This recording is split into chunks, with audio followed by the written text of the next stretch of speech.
Hello guys, today we're gonna speak about the Sudanese and the Yemenian languages. What do you call the thick man? Without body and nose.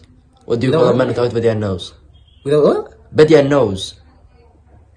I don't know, what do you call it? Nobody knows. ولانه اخوكم الاي كيو بتاعه اقل من درجه الحراره في موسكو اخذت زمن حتى فهمت انها هي دي نكته اساسا. Shit, it's kind of serious. It's a joke. Yeah. It's trying to be a serious. We're supposed to be a serious. Okay. I'm sorry. Okay. Speak Arabic. حسنا نتكلم عربي يا ناس عشان تفهمونا وكذا يعني. طيب ماذا الكلمة اللي بتصفوا بها الزول الضعيف شديد في اليمن شنو؟ هزيل. هزيل؟ نحيف. ايش نسميه؟